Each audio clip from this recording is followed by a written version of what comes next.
terlambat deh. Jam berapa nih? Aduh, halo adik-adik. Aduh, sorry, kakak ketiduran. Aduh, ini gara-gara semalam gak tidur-tidur sini.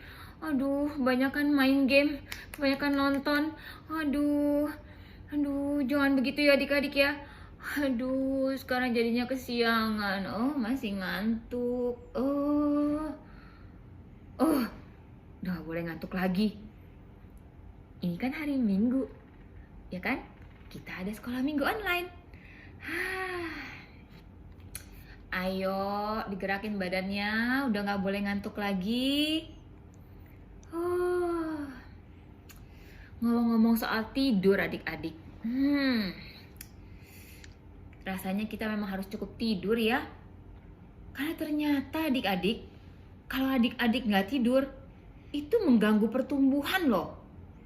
Kalau adik-adik yang pengen tumbuh jadi lebih besar, itu bisa jadi mengecil malah jangan-jangan. Karena gak tidur. Karena tubuh itu bekerja loh pada saat kita tidur. Memperbaiki sel-sel, membuat tubuh bertumbuh. Bahkan otak kita juga bekerja menyatukan semua ingatan. Sehingga kita gak jadi pikun pada saat masih muda, masih kecil. Wah, ternyata tidur itu luar biasa adik-adik. Banyak gunanya. Wah, tapi jangan kebanyakan tidur. Itu juga gak bener tuh. Kayak binatang yang satu ini adik-adik. Adik-adik tahu gak binatang apa yang tidurnya lama sekali? Ada binatang-binatang yang bisa tidur sampai berbulan-bulan. Binatang apa adik-adik? Coba kita lihat. Binatang apa itu?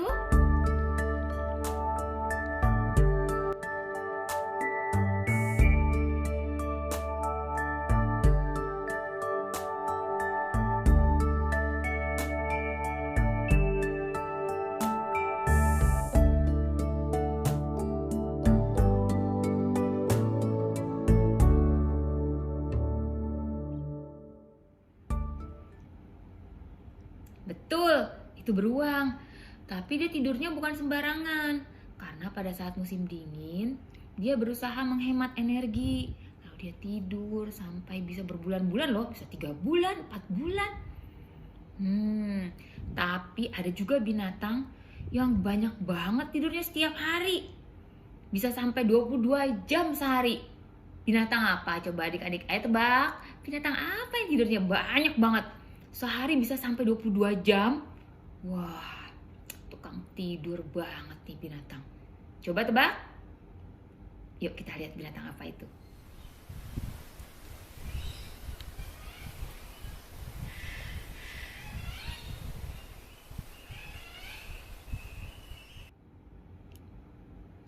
Wah, ternyata koala itu tukang tidur ya. Wah, luar biasa adik-adik. Ciptaan Tuhan itu unik-unik ya. Wah, oh iya, kita doa dulu yuk sebelum kita mulai kebaktian sekolah minggu kita. Ya Tuhan Allah Bapa di surga, terima kasih Tuhan sudah jaga lindungi kami sepanjang malam. Tuhan, hari ini kami mau kembali beribadah sekolah minggu. Tuhan berkati, Tuhan pimpin ibadah ini dari awal hingga akhir. Tuhan, kami juga mau berserah supaya hati kami boleh menjadi tanah yang subur untuk tempat bertumbuhnya firman Tuhan.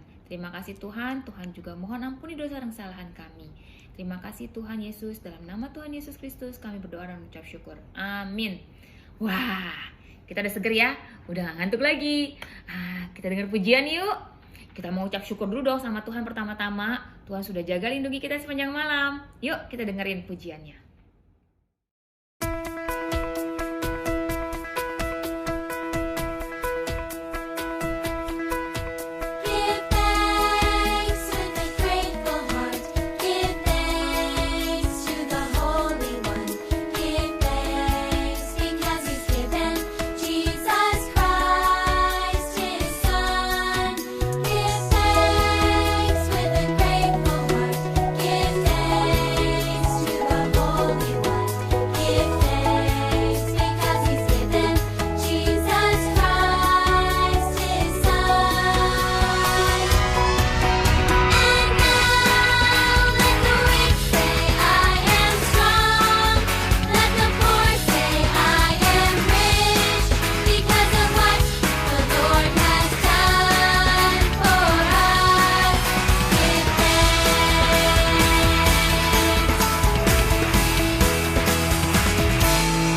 Bagus ya?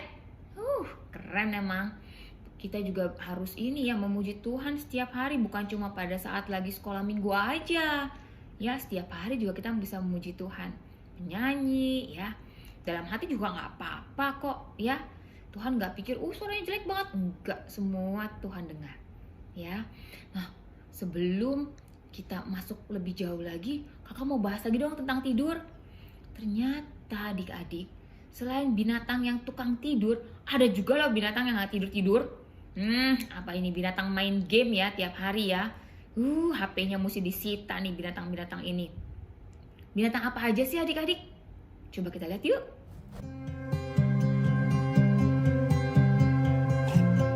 Walrus merupakan mamalia laut yang tersebar di Samudra Arktik dan Laut Subarktik di belahan utara bumi. Siapa sangka, walrus bisa tidak tidur selama 84 jam lamanya.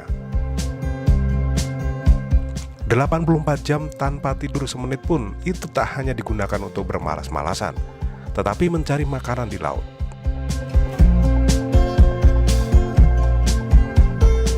Rusa.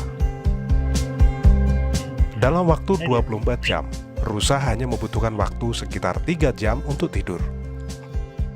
Jika malam hari umumnya makhluk hidup tertidur, rusa justru menjadi sangat aktif.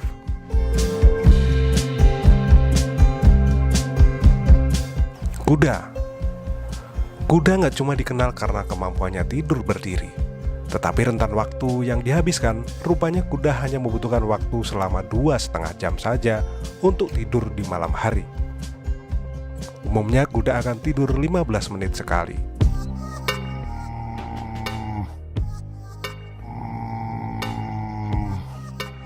Jerapah.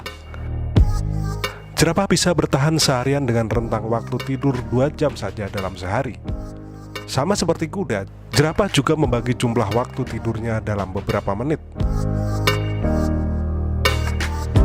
Alasan waktu tidur jerapah yang singkat adalah adanya kekhawatiran akan adanya predator.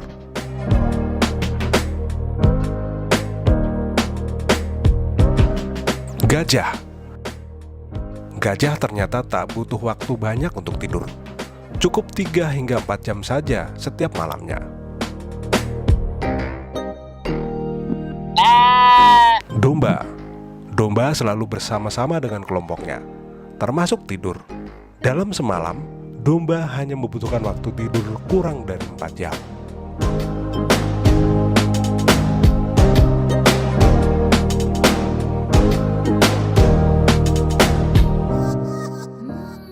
Baru tahu ya adik-adik, ternyata ada binatang yang kalau tidur pun matanya terbuka supaya dia bisa berjaga-jaga. Gak ada musuh, gak ada yang makan dia. Kayak burung unta adik-adik, bisa tidur dengan mata terbuka, gak kelihatan kalau dia tidur.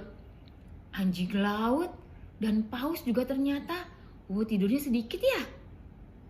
Kuda dan jerapah bahkan lagi berdiri pun bisa tidur, gak kelihatan tuh kalau dia lagi tidur. Luar biasa, ciptaan Tuhan hebat sekali ya. Kita memuji Tuhan lagi yuk. Betapa Tuhan kita hebat. Tapi kali ini kita pujian yang energik ya, yang gerak supaya kita gak ngantuk. Yuk kita dengarkan pujiannya.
Udah lebih seger ya? Udah gak ngantuk lagi sekarang. Nah, adik-adik, ngomong-ngomong tentang tidur, ternyata tidur itu banyak gunanya ya. Berapa lama sih kita harus tidur adik-adik? Manusia itu harus tidur berapa sih? Berapa lama? Apa kayak koala 22 jam? Atau nggak tidur-tidur kayak anjing laut? Ternyata manusia itu tidurnya beda-beda adik-adik. Kalau waktu bayi, mereka bisa tidur sampai 14 jam, 15 jam. Tapi kalau sudah lebih besar, wah jumlah tidurnya lebih sedikit. Tapi bukan berarti nggak tidur. Kalau kayak seusia adik-adik, tidurnya tuh sekitar 8-9 jam satu hari. Supaya pertumbuhan, supaya sistem daya tahan tubuh adik-adik juga tetap kuat terjaga dengan tidur yang cukup. Nah, sebelum kita mendengarkan firman Tuhan, di mana firman Tuhan ini kita bisa mendengarkan juga betapa pimpinan Tuhan pada anak-anak Tuhan yang mau berserah kepada Tuhan. Sama seperti kita.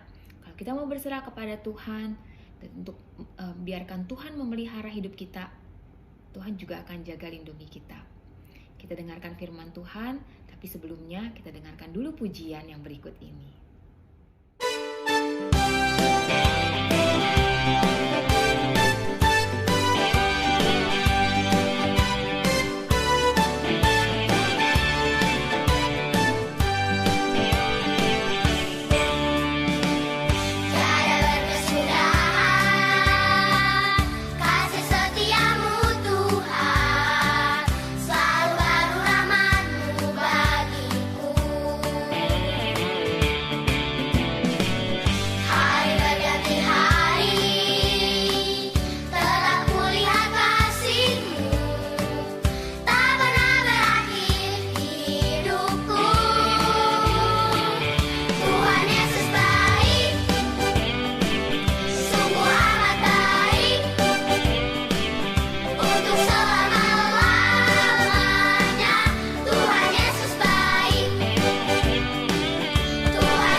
Udah ya? Udah siap belum dengar firman Tuhan? Wah, firman Tuhannya apa ya? Apa ya hari ini ya firman Tuhannya? Lebih baik langsung dengar aja deh, biar lebih lengkap. Sebelum firman Tuhan, kita doa dulu yuk. Tuhan, terima kasih. Tuhan sudah jaga lindungi kami. Tuhan pimpin sudah untuk kebaktian sekolah minggu kami sampai dengan pertengahan. Sebentar kami mau mendengarkan firman Tuhan. Tuhan tolong, untuk setiap firman yang kami dengarkan boleh sungguh menjadi berkat bagi kami. Terima kasih Tuhan Yesus. Di dalam nama Tuhan Yesus Kristus kami berdoa ucap syukur. Amin. Yuk kita dengarkan firman Tuhan. Anak-anak yang dikasihi Tuhan, bersyukur hari ini kita berkumpul lagi untuk belajar firman Tuhan. Sebelum kita mempelajarinya, mari kita berdoa. Tuhan, kami semua sejak lahir sudah berdosa. Tanpa diajari kami sudah bisa berbuat dosa. Sifat-sifat kami yang lama seringkali menyakiti hati Tuhan dan orang lain. Kami mohon Tuhan mengubahnya dan membentuk kami agar sifat kami seperti sifat Tuhan, supaya kami boleh menyenangkan hati Tuhan dan berguna bagi orang lain. Tolong ya Tuhan, kami akan mempelajari firman-Mu.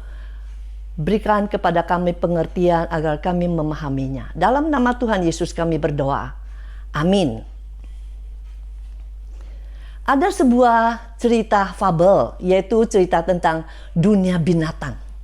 Suatu hari, seekor induk ayam berkata kepada anaknya dalam cangkang telur yang besok akan menetas. Anakku, lihatlah langit biru.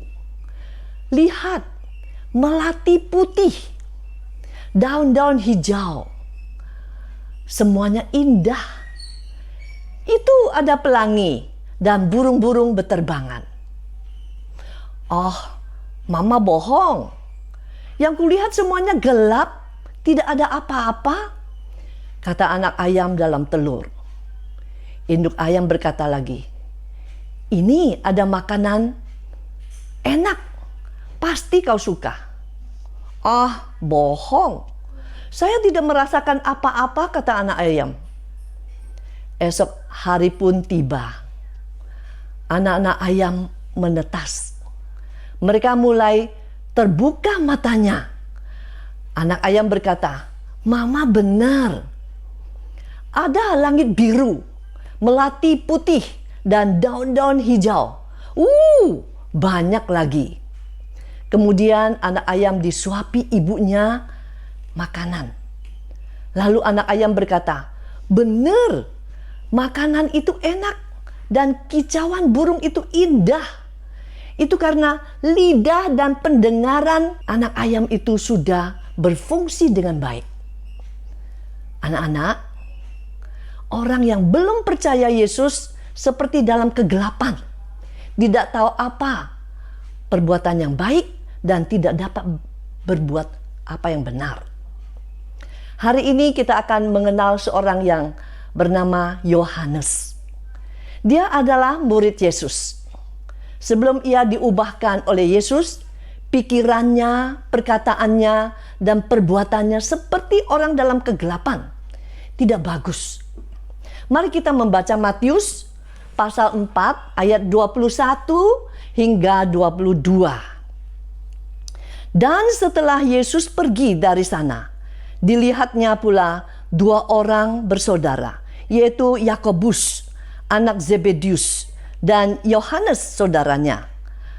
Bersama ayah mereka, Zebedius, sedang membereskan jala di dalam perahu.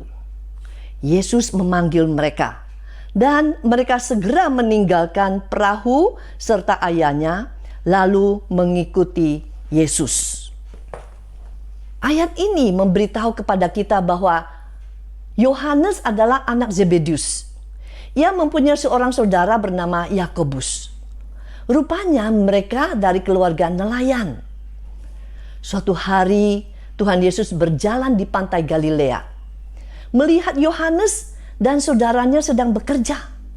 Lalu Yesus memanggil mereka berdua untuk menjadi murid-Nya.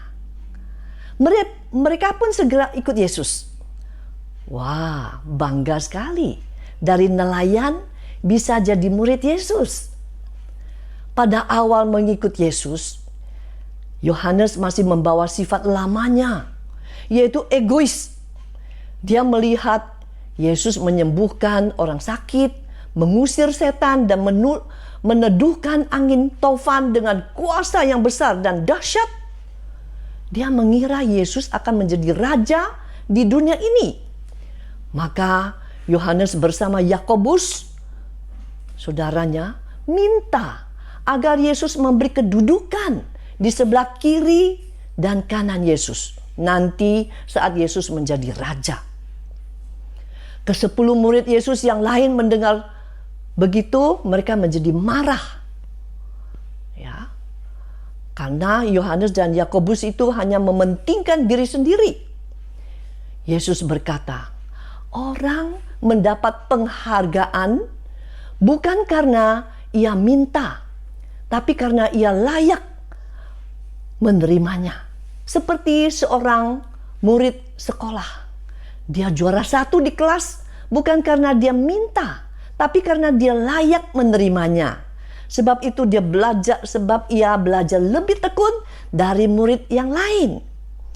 Yohanes juga orang yang sombong. Emang apa sih nggak boleh? Sombong amat. Suatu kali ia melihat orang yang mengusir setan demi nama Yesus, lalu Yohanes melarang orang itu. Hanya karena orang itu bukan termasuk kelompok 12 murid Yesus. Yohanes merasa dirinya lebih berhak dan lebih berkuasa untuk mengusir setan. Orang lain yang bukan kelompoknya dipandang rendah dan dianggap musuh. Yesus memberi nasihat kepada Yohanes, juga kepada kita. Jika orang tidak melawan kita, dia adalah kawan kita. Yohanes, sifat lamanya adalah pemarah. Suatu kali Yesus dan murid-muridnya mau ke Yerusalem. Mereka harus melewati Samaria. Tapi orang di Samaria menolak kedatangan Yesus. Yohanes marah sekali karena penolakan orang Samaria. Ia berkata kepada Yesus, "Tuhan, mari kita suruh api turun dari langit untuk membinasakan orang Samaria ini."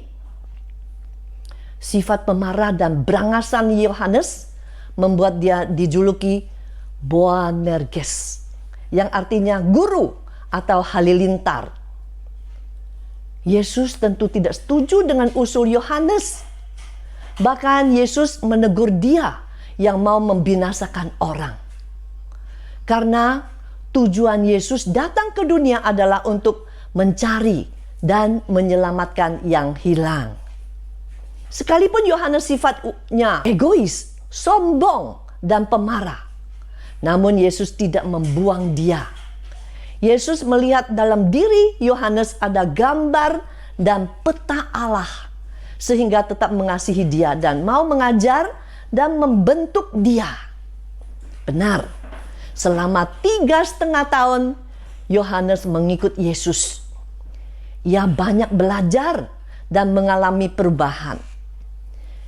Yohanes selalu dekat dengan Yesus dan menyaksikan segala perbuatan Yesus.